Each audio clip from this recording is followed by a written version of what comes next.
네, 오늘은 빌립보서 2장 17절에서 30절 말씀을 가지고 하나님이 바라시는 공동체라는 제목으로 함께 하나님 말씀 나누도록 하겠습니다. 네, 여러분 시를 혹시 좋아하시는지 모르겠습니다. 저는 문학 소녀는 아니어서 시를 그다지 좋아하지는 않는데요. 그런 저에게도 제가 좋아하는 시가 몇 편 있습니다. 근데 그 중에 하나가 함석헌 선생님이 쓰신 그대 그런 사람을 가졌는가라는 시가 있는데 유명한 시여서 아마 여러분들도 잘 아실 것 같습니다. 하지만 외우진 못하시니까 제가 한번 읽어드리려고 하는데 한번 보시면 말리길 나서는 길 처자를 내맡기고 맘 놓고 갈 만한 사람 그 사람을 그대는 가졌는가. 온 세상이 다 나를 버려 마음이 외로울 때도 저 맘이야 하고 믿어지는 그 사람을 그대는 가졌는가. 탔던 배 꺼지는 순간 구명대 서로 사양하며 너만은 살아다오 할 그 사람을 그대는 가졌는가. 불의의 사형장에서 다 죽어도 너희 세상 빛을 위해 저만은 살려두거라 일러줄 그 사람을 그대는 가졌는가. 잊지 못할 이 세상을 놓고 떠나려 할 때 저 하나 있으니 하며 빙긋이 눈을 감을 그 사람을 그대는 가졌는가. 온 세상의 찬송보다도 아니 하고 가만히 머리 흔들 그 한 얼굴 생각에 알뜰한 유혹을 물리치게 되는 그 사람을 그대는 가졌는가. 이런 시가 있는데 여러분 이 시를 보면 어떤 생각이 드시나요? 저는 개인적으로 이 시를 읽으면 참 마음이 따뜻해지고 포근해지는 것 같습니다. 오늘 제 인생 가운데 이런 사람이 있으면 좋겠는데 라는 얘기를 하면 아내는 있지 않냐 이렇게 얘기하실까봐 아내도 있지만 오늘 우리 인생 가운데 이런 사람들이 더 많으면 좋겠다. 오늘 우리 인생 가운데 이런 사람들이 더 많으면 좋겠다라는 생각을 하게 되는데요. 근데 우리가 살아가는 현실 속에서는 막상 이제 그렇지 않은 경우가 되게 많죠. 실제로 우리가 SNS나 온오프라인 모임에서 여러 사람들을 만나게 되지만 오늘 우리 인생 가운데 어려운 일을 만났을 때 막상 우리의 삶을 누구에게 이야기 나누고 함께 고민 나눌지 그런 사람을 찾기가 쉽지 않죠. 오늘 우리가 사람들을 여러 명 만나고 함께 교제하지만 기쁜 일을 나눌 때는 우리의 이야기를 마음 편히 할 수 있지만 우리의 삶의 어려움을 나눌 때는 그 이야기를 참 쉽게 나누기가 어렵고 그리고 우리 인생을 살아가면서 때때로 풍요 속의 빈곤이라고 해서 내 인생이 더 외롭게 느껴지고 또는 때로는 초라하게 느껴질 때도 있는데 그러다 보면 이런 시를 볼 때 우리의 마음이 더 허탈한 마음을 때로는 느낄 때도 있는 것 같습니다. 그런데 오늘 본문을 보면 오늘 본문에 나오는 사도 바울은 그러지 않았던 것 같습니다. 실제로 사도 바울은 오늘 본문에서 그대 그런 사람을 가졌는가 라는 질문에 나에게는 그런 사람이 있습니다 라고 얘기를 하는 것 같은데 그 사람이 누구냐면 오늘 본문에 나오는 빌립보 교회의 사람들이죠. 그래서 오늘 본문을 보면 사도 바울이 그 빌립보 교회를 향해서 자기의 모든 것을 다 내어줄 정도로 사랑하고 또 사랑한다라는 얘기를 기록하고 있는데 그런 측면에서 오늘 우리가 어떤 이야기를 살펴보려고 하냐면 이런 이야기를 살펴보려고 합니다.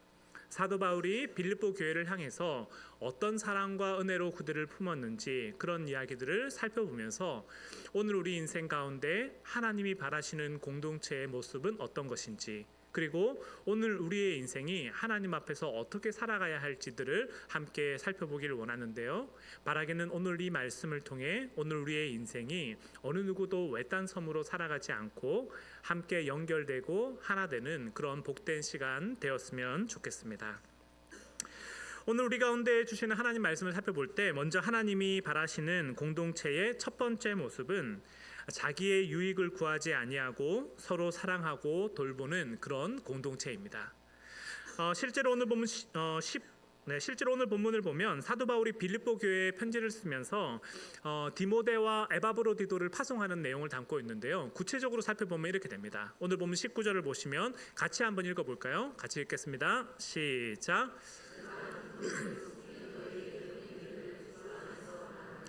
너희의 사정을 알므로 안위를 받으려 함이니. 아멘.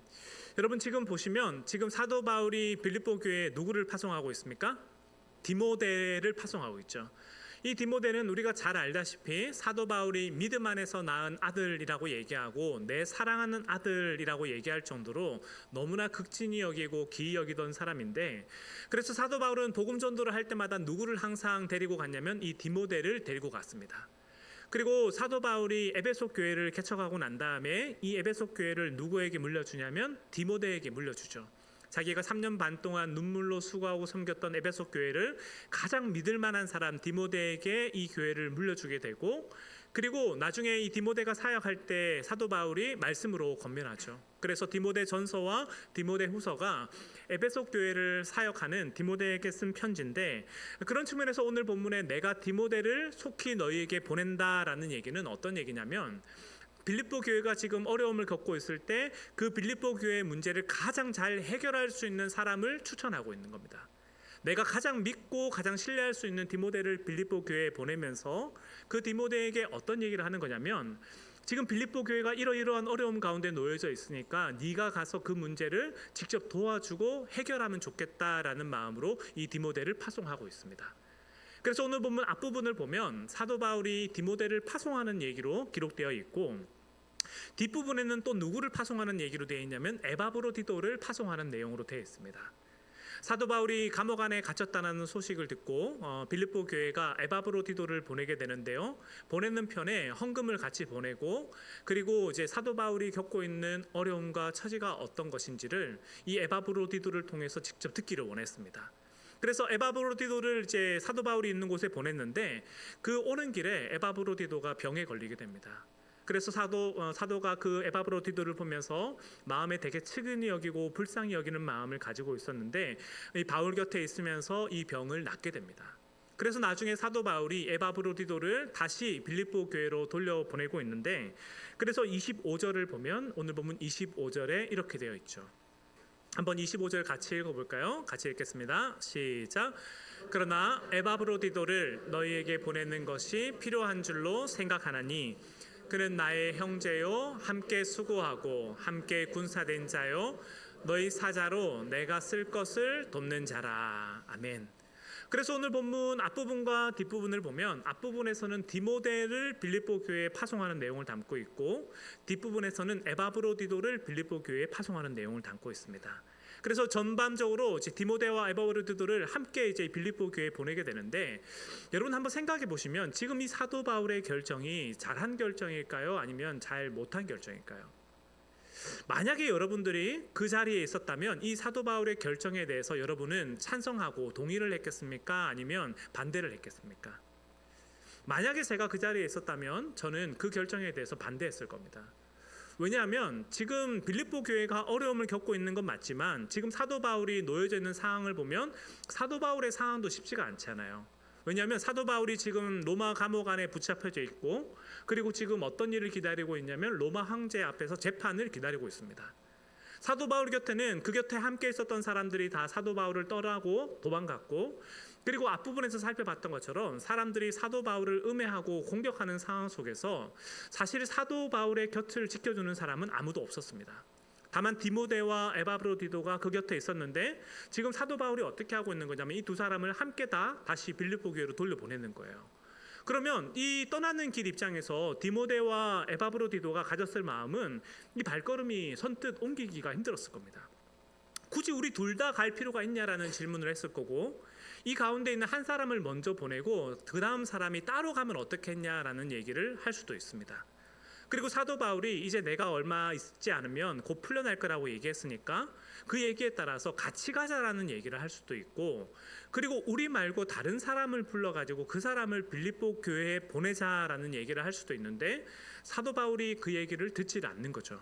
사도 바울이 뭐라고 얘기하는 거냐면, 내가 지금 이 빌립보 교회를 향해서 당신들 둘을 보내기를 원한다라고 얘기하고 있는데, 그 얘기를 하면서 저는 사도 바울이 아마 이런 얘기를 하지 않았을까 싶어요.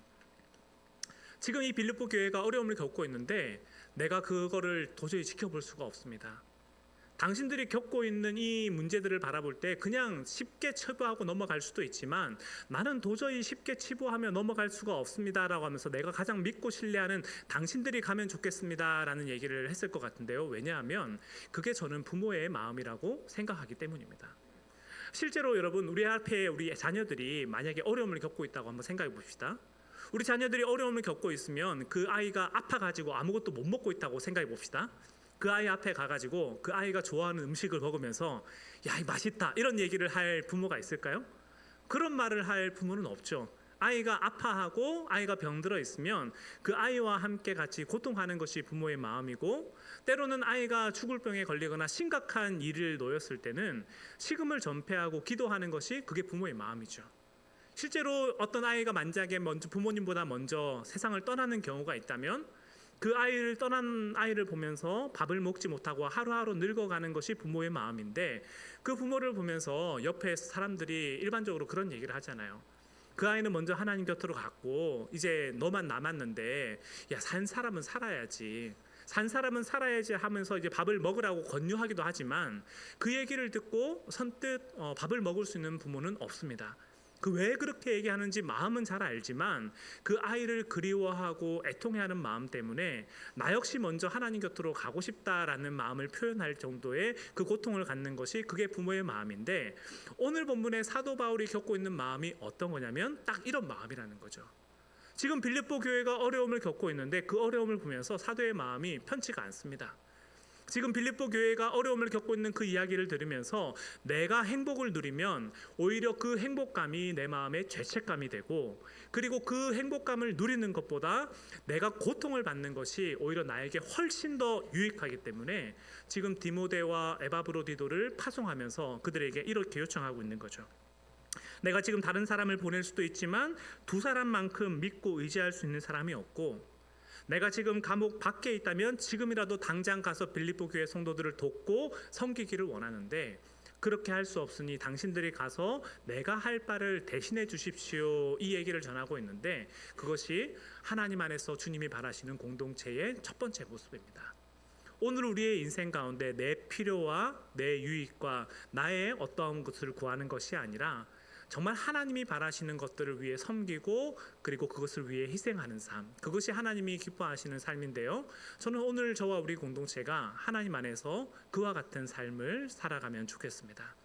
실제로 올 한 해를 시작하면서 우리가 지금 많은 변화들을 겪고 있잖아요. 1부 예배도 만들고 2부 예배도 만들고 이제 그리고 오후 예배도 땡기고 여러 가지들을 하고 있는데, 지난주에 예배위원회 모임을 가지면서 참 저는 감사했어요. 예배위원회 모임을 하면서 우리 유초동부 부장님과 그리고 중고동부 부장 그리고 우리 찬양팀장, 찬양대 모든 우리 함께 섬기는 분들이 모여가지고 얘기를 나누는데, 참 이 변화들이 참 쉽지 않지만 그 자리 가운데서 한 분 한 분들이 자기에게 주어진 역할과 책임들을 정말 기꺼이 감당해 주시면서 이제 오늘이 변화된 세 번째 주일인데, 그 가운데 이렇게 함께 기쁨으로 섬기는 것들이 너무 감사하더라고요. 그래서 지난 시간들을 되돌아볼 때 참 이렇게 공동체의 어떤 변화들을 이끌어가는 것이 쉽지 않은데 어떻게 이 일들을 우리가 함께 할 수 있을까라고 생각할 때, 저마다 각자의 위치에서 각자에게 주어진 역할들을 최선을 다해 우리 섬기는 성도들을 보면서 정말 하나님께서 우리의 섬김과 우리의 수고를 기뻐하지 않을까 하는 생각이 들었습니다. 그래서 제 마음 가운데 정말 우리 공동체는 자기의 유익을 구하지 않고 하나님 나라를 위해 살아가는 충성된 성도들이라는 생각이 들었는데, 하나님께서 우리 공동체 가운데 그와 같은 은혜와 복을 날로 더해주면 좋겠다 하는 그런 생각이 들었습니다. 그래서 여러분, 조이 성교회라는 데가 있는데요, 이 조이 성교회의 명칭이 JOY가 어떻게 되어 있냐면 Jesus First, 예수 그리스도를 첫 자리에 모시고 Others Second, 다른 사람들을 내 인생의 두 번째 자리에 두고, 그리고 세 번째가 You Third, 당신을 세 번째 자리에 둘 때 그때 진정한 행복과 기쁨이 주어집니다라는 뜻이 그게 조이 성교회의 명칭인데, 오늘 저와 우리 공동체가 하나님 안에서 그와 같은 삶을 살아가면 좋겠습니다. 자기의 유익을 구하지 않고 하나님 나라 위에 살아가는 것, 그것이 오늘 본문 가운데 기록되어 있는 하나님이 바라시는 첫 번째 공동체의 모습이고, 하나님이 우리 가운데 바라시는 두 번째 공동체의 모습은 서로를 진실히 생각하고 또 서로를 진실히 돌보는 공동체입니다. 실제로 25절부터 오늘 30절을 보면 이 내용을 사도 바울이 되게 잘 보여주고 있는데, 여러분 25절부터 30절까지의 내용이 되게 길지만 그거를 이제 시간상으로 논리적으로 구성하면 이렇게 되어 있습니다. 먼저 여러분 26절을 보시면 26절에 이렇게 되어 있는데요, 우리 한번 같이 읽어볼까요? 같이 읽겠습니다. 시작.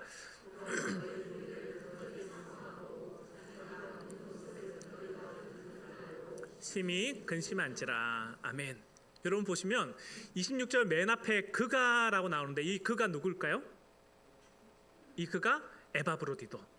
에바브로디도가 누구를 사모하냐면 빌립보 교회를 사모하고 있습니다.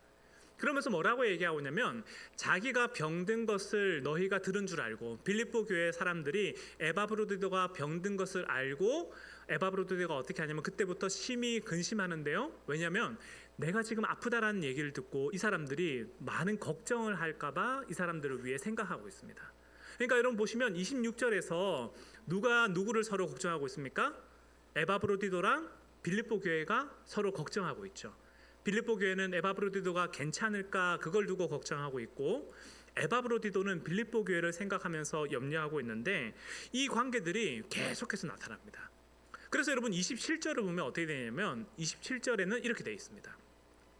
그가 병들어 죽게 되었으나 하나님이 그를 긍휼히 여기셨고 그뿐 아니라 또 나를 긍휼히 여기사 내 근심 위에 근심을 면하게 하셨느니라 라고 되어 있는데, 여기서는 지금 누가 누구를 걱정하고 있냐면요, 바울이 에바브로디도를 걱정하고 있어요.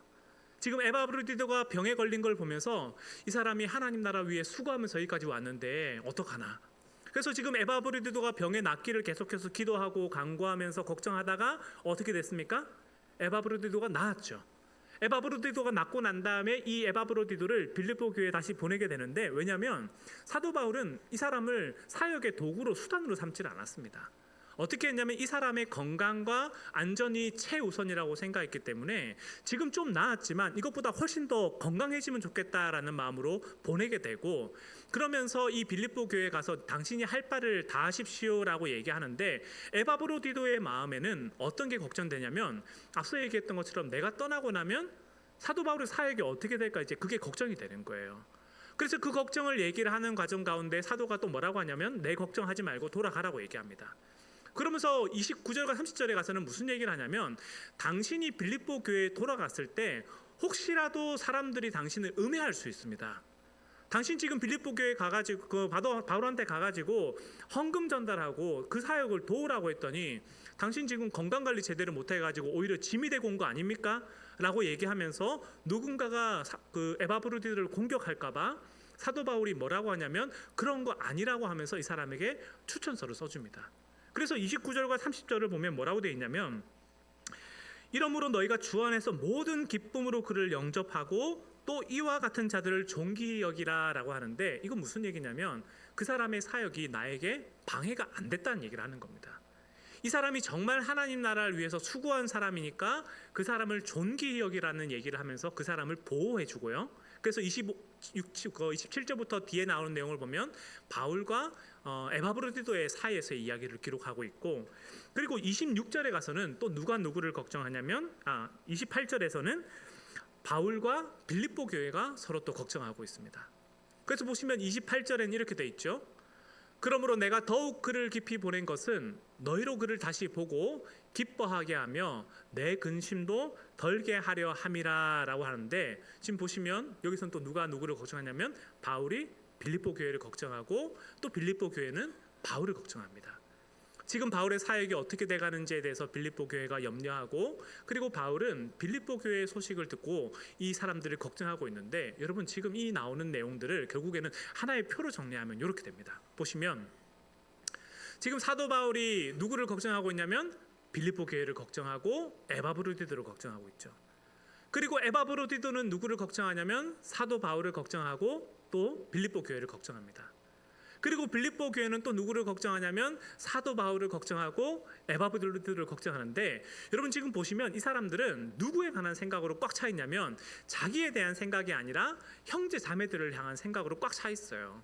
그래서 여러분이 보시면 이 사람들의 마음 가운데는 서로를 향한 걱정과 연민으로 꽉 차 있는데, 여러분 이 관계가 어떤 관계에서 나타나는 관계냐면 연인 관계에서 나타나는 관계죠. 내가 상대방을 향해서 사랑을 줬는데 사랑하는 사람과의 관계에서는 어떠냐면 사랑을 주고도 이게 부족하지 않을까 생각하게 되고 계속해서 더 사랑들을 나눠주려고 하는데, 그거를 여러분 경상도 말로는 뭐라고 하냐면 죄송한 표현이지만 문디 지랄한다 이렇게 경상도에서는 표현하는데요. 왜냐하면 그거를 나도 그렇게 사랑하고 싶은데 그렇게 하기에는 너무 부끄럽고, 그래서 그거를 이렇게 적극적으로 표현하는 거를 뭐라고 하냐면, 제가 한 번 더 하긴 그렇습니다. 그렇게 표현합니다. 그래서 사랑하는 사람들 사이에서 서로 아끼고 또 돌보는 것을 그렇게 표현하는데, 지금 사도 바울이 디모데를 추천하는 이유도 뭐 때문에 그런 거냐면 이 이유 때문이에요. 실제로 여러분 오늘 보면 21절과 20절을 보면 그 당시에 사도 바울이 많은 사람들을 보낼 수 있지만 디모데만큼 믿고 의지할 수 있는 사람이 없었습니다. 그래서 21절에는 그들이 다 자기의 일을 구하고 그리스도의 예수의 일을 구하지 아니하되라고 하는데, 20절을 보면 뭐라고 되어 있냐면 20절에 이렇게 되어 있죠. 20절을 보시면 한번 같이 읽어볼까요? 시작. 이는 뜻을 같이하여 너희 사정을 진실히 생각할 자가 이밖에 내게 없음이라 라고 되어 있는데, 여러분 지금 디모데를 추천하는 글이 뭡니까? 디모데를 설명하는 글이 뭐예요? 너희 사정을 진실히 생각할 자. 사람들이 다 다른 사람들을 볼 때 그냥 허투루 생각하고 그냥 대충 생각하고 넘어가는데, 디모데만은 너희의 사정을 진실히 생각하고 너희의 필요를 도울 자다. 그런 측면에서 여러분 지금 오늘 본문에 나오는 이 얘기들은 뭐냐면, 사도 바울과 디모데와 에바브로드와 빌립보 교회가 모든 사람들이 다 내 생각을 하는 게 아니라 서로의 필요를 돕고 채우고 그들을 사랑하는 그 염려로 가득 차 있습니다. 근데 저는 그게 뭐라고 생각하냐면, 그게 저는 사랑이라고 생각하는데, 일례로 여러분 이 책을 제가 하나 보여드리려고 하는데, 제가 오늘 책을 2권을 가져왔는데 책을 팔기 위해서는 아니고요. 제 방에 가면 그 방에 책이 여러 개가 있지만 그 중에 제가 제일 좋아하고 그리고 앞으로 절대로 버리지 않을 책이 어떤 책이냐면 이 책입니다. 초롱 아저씨와 전부 빵집이라는 책이 있는데, 이 책은 전 세계에 한 권밖에 없는 책입니다. 왜냐하면 이 책은 제가 전주에서의 사역을 마무리하고 서울로 이제 사역을 갈 때에 우리 후배 간사들이 저를 위해서 직접 책을 만들어 준 건데, 제가 그림책을 좋아해서 한 번씩 이렇게 학생들한테 그림책을 읽어줬어요. 그런데 제가 떠나는 날 이제 간사들이 저를 위한 그림책을 읽어주겠다고 하면서 이 책을 이제 보여주는 거예요. 근데 이제 제가 처음에는 그럴듯하잖아요. 초롱 아저씨와 전부빵집 이러니까 이런 책이 그냥 파는 줄 알았어요. 그래서 그냥 아무 생각 없이 그냥 책을 보다가 보는데 이 내용이 점점 이상한 거예요. 그래서 여러분 다음 사진을 보여주시면, 이게 이제 그 당시 이제 제 모습이랑 그 당시에 함께 섬겼던 우리 간사들의 모습을 이렇게 동물들에 빗대어서 표현한 건데, 여러분 제가 어디 있는지 아실까요? 예. 사슴, 사슴이 이제 제가 겨울에 이렇게 그 조끼를 자주 입고 다니잖아요. 그래서 이제 이 그림을 그려줬는데, 여기 있는 다른 친구들이 다 간사들 한 명 한 명의 모습을 상징하고 있습니다. 근데 이제 제가 이제 이 책을 이제 보는데, 제가 전주에 처음 와가지고 서울로 떠나기까지의 여정들을 이 그림책에 다 이제 녹여가지고 써놨는데, 이윤 집사님이 그림을 다 그려줬거든요. 그리고 이제 간사들이 글을 다 썼는데 제 방에 오면 보실 수 있습니다. 보시고 독후감을 쓰시고 나가시면 되는데, 제가 이 책을 보면서 참 감사한 건 뭐가 감사하냐면, 이 책을 만들기까지 이 친구들이 얼마나 수고했을까, 이제 그게 느껴지는 거예요. 그냥 단순히 이 책을 만들어줬다가 아니라 이 책에 있는 그림을 그리고 글을 쓰고 한순간 한순간을 생각할 때 나를 잊지 않았겠구나라는 생각 때문에 너무 감사해서 제가 이 책을 절대로 버리지 않고 어디든 갈 때마다 이걸 제가 소개를 하는데, 저는 이게 뭐라고 생각하냐면 이게 사랑이라고 생각한다는 거죠.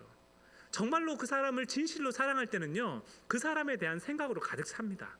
그 사람이 뭘 좋아할까? 어떻게 하면 내가 그 사람을 행복하게 할 수 있을까? 어떻게 하면 내가 그 사람에게 기쁨을 줄 수 있을까라는 걸 생각하게 되는데, 오늘날 사랑하는 사람들의 많은 관계에서 그 생각이 없이 그냥 관계 대 관계로 있다가 이 모임이 가면 어떻게 합니까? 잊어버리는 거죠. 근데 그거는 공동체를 세워가는 길이 아닙니다. 제가 지난 시간 때 한번 얘기할 때, 공동체를 정말 소중하게 세우기 위해서는 일이 있어서 연락하는 게 아니라 그냥 연락하는 게 중요하다라고 했던 것처럼, 우리 안에서의 관계가 서로 깊어지고 하나 되기 위해서는 서로를 매일 생각하고 진실히 돌볼 때, 그때 하나님을 향한 생각도 깊어지고 서로를 향한 마음이 깊어지는데, 저는 우리 공동체 가운데 어떤 공동체 관계가 됐으면 좋겠냐면 그와 같은 관계가 되면 좋겠어요. 서로를 향한 편지를 쓰거나 어떤 서로에게 어떤 나눔을 하거나 그럴 때 기도 제목을 듣고 난 다음에 다음 주에 가서 무슨 기도 제목 나눴더라? 그냥 그 생각을 하고 잊어버리는 거는 그 사람의 마음에 도리어 상처를 주는 거죠. 정말 그 사람이 나눴던 기도 제목을 내 마음 가운데 깊이 새기고 그 사람을 위해 일주일 동안 생각하고 기도하고 어떻게 하면 저 사람에게 더 기쁨을 줄 수 있을까라는 마음을 둘 때 우리 가운데 그 사람을 향한 아이디어와 생각들을 갖게 하는데, 저는 우리 공동체 가운데 그와 같은 관계들이 지속적으로 이어져 가면 좋겠습니다. 그래서 제가 또 다른 책 한 권 가져왔다고 했잖아요. 그 책이 이 책인데, 이 책은 제가 좋아하는 전희수 작가가 있는데, 이 친구가 이제 20대 청년입니다. 20대 청년인데 제주도에 가면 전희수 갤러리라는 데가 있어요. 거기 가면 이 친구가 쓴 책들, 그림들이 다 전시되어 있는데, 제가 캠퍼스 간사 IBF를 사임할 때 간사들이 제가 이 작가를 좋아한다라는 걸 알고 이 책을 선물해 줬어요. 소중한 사람에게.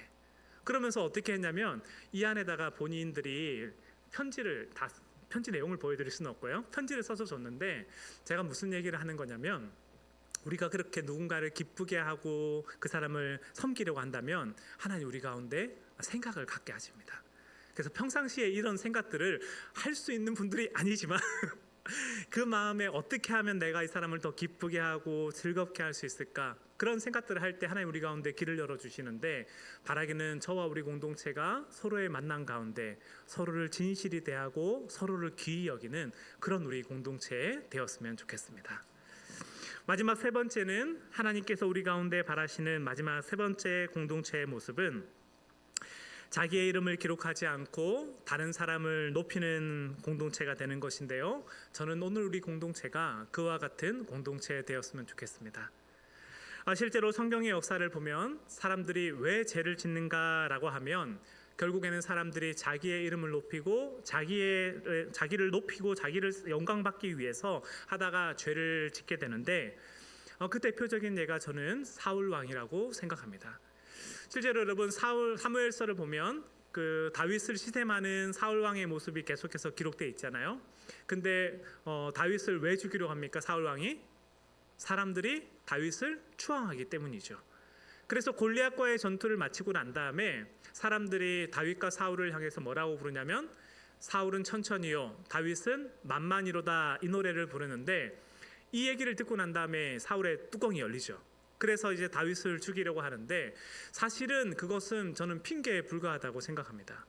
왜냐하면 사울은 천천히요 다윗은 만만히로다 라고 얘기할 때 이것은 그냥 히브리 사람들이 쓰는 반복적인 표현에 불과하고, 만약에 사람들이 다윗은 천천히요 사울은 만만히로다 라고 했으면 다윗을 안 죽였을까? 저는 그렇지도 않았을 것 같아요. 왜냐하면 다윗의 이름이 누구보다 먼저 앞에 나옵니까? 사울보다 먼저 나오잖아요. 그러니까 결국에는 지금 사울은 천천히요 다윗은 만만히로다라는 이 노래가 나왔을 때 사울이 다윗을 죽이려 하는 한 가지 이유는 뭐냐면요, 자기가 영광을 독차지해야 되는데 이 영광을 다윗이 가져갔다라는 그 이유 때문에 죽이려고 합니다. 근데 이것은 사울만 그랬던 것이 아니라 가인도 마찬가지였죠. 창세기 4장을 보면 가인이 아벨을 죽이는 이야기가 나오는데, 하나님이 가인이 뭐 때문에 죽입니까? 하나님이 아벨의 제사는 받고 자기의 제사는 받지 않았다는 이유로 아벨을 죽이게 되잖아요. 근데 사실은 이 원망의 소리는 아벨에게 할 것이 아니죠. 사실은 누구한테 해야 되냐면 하나님께 해야 됩니다. 그런데 가인이 어떻게 하냐면 아벨을 죽이면서 그를 안가품하게 되는데, 오늘 우리의 인생 가운데 사람들은 그렇게 자기의 이름을 높이고 자기를 세우려 할 때가 참 많습니다. 그런데 그것은 하나님이 원하시는 길도 아니고 주님이 걸어가신 길도 아닌데, 우리 주님이 바라시는 것은 마가복음 10장 45절에 나오는 이와 같은 삶을 살기를 원하시죠. 보시면, 인자가 온 것은 섬김을 받으려 함이 아니라 도리어 섬기려 하고 자기 목숨을 많은 사람의 대속물로 주려 함이니라 라고 되어 있는데, 이것이 우리 주님이 살아가신 삶의 방식입니다. 많은 사람들이 자기의 이름을 높이고 자기를 주목하고 자기가 영광 받으려고 하는 때에 우리 주님이 어땠다고 합니까? 인자가 온 것은 섬김을 받으려 함이 아니라 도리어 섬기고 자기 목숨을 많은 사람의 대속물로 주는 삶을 살아가기를 원하셨고, 그래서 우리 주님이 누구를 칭찬하시냐면 세례 요한을 칭찬하시죠. 왜냐하면 여러분 요한복음 3장 29절과 30절을 보면요 이렇게 되어 있는데, 한번 같이 읽어볼까요? 같이 읽겠습니다. 시작. 신부를 취하는 자는 신랑이나 서서 신랑의 음성을 듣는 친구가 크게 기뻐하나니 그는 흥하여야 하겠고 나는 쇠하여야 하리라 아니라. 여러분 보시면 지금 세례 요한이 뭐라고 합니까? 그는 흥하여야 하겠고 나는 쇠하여야 하리라. 지금 세례 요한 곁에 있는 사람들이 예수님께로 떠나가고 예수님에게 제자가 되려고 할 때 뭐라고 하냐면 그는 흥하여야 하겠고 나는 쇠하여야 하리라. 그냥 나의 바람은 예수 그리스도의 음성을 높이며 그분을 따르는 사람들이 있는 그 하나만으로 기뻐한다라고 얘기하는데, 이 일 때문에 예수님이 세례 요한을 뭐라고 평가하냐면 여자의 몸에서 난 자 가운데 세례 요한보다 더 큰 자가 없다라고 얘기합니다. 사람들이 바벨론에서 자기의 이름을 높이고 자기를 드세우며 살아갈 때 세례 요한만은 자기를 낮추고 자기의 이름이 이 땅에 떨어지고 하나님의 이름이 높아지길 바랬는데, 그와 같은 삶으로 살아갈 때 오늘 우리의 인생이 하나님 안에서 복을 얻는다라는 거죠. 그래서 여러분, 제가 근래에 어떤 감사한 일이 있었냐면 어떤 권사님이랑 이야기 나눌 때 이런 일이 있었어요. 올 한 해 이제 시작하면서 리딩 지저스를 또 하잖아요. 근데 이제 오 목사님과 그 권사님이랑 함께 이야기를 나눈 자리가 있었는데, 그 자리에서 제가 권사님께 이런 질문을 드렸습니다.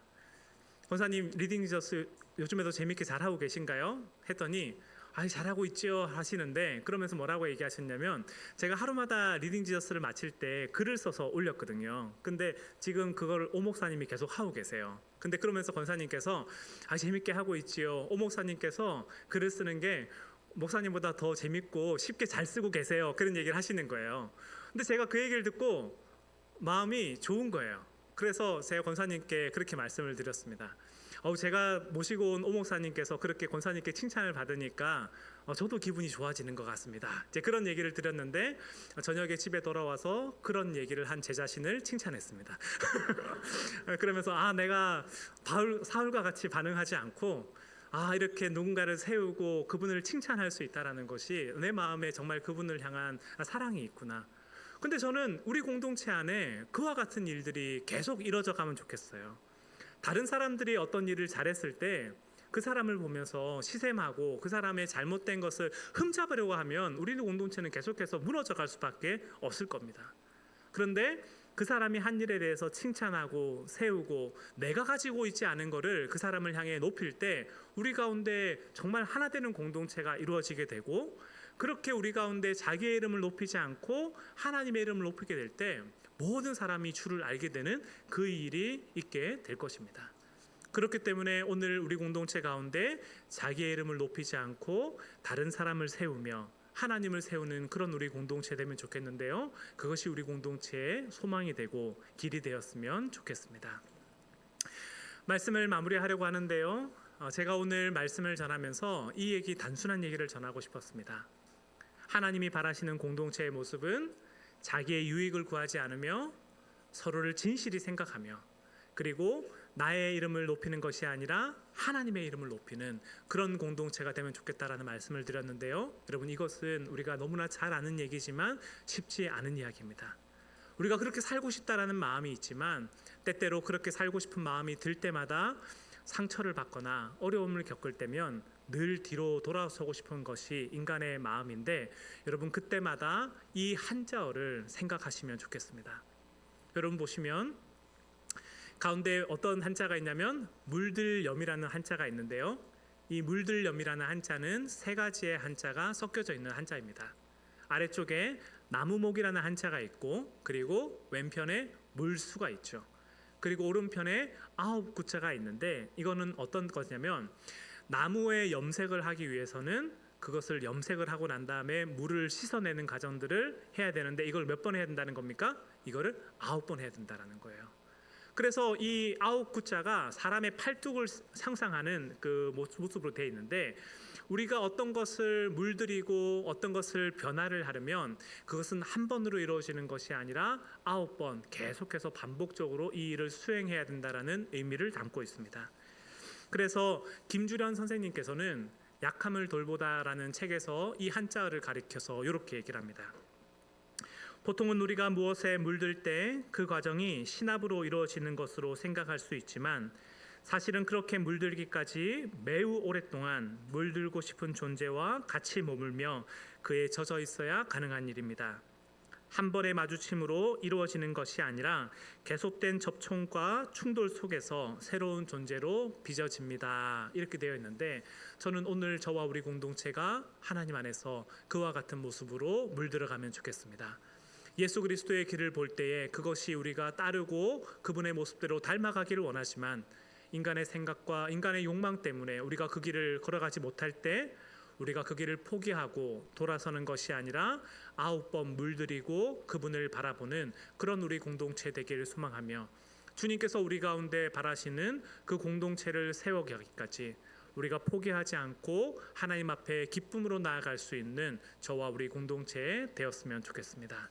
오늘 하루 우리의 평생 가운데 주께서 이와 같은 은혜 더해 주시길 주의 이름으로 간절히 축복합니다.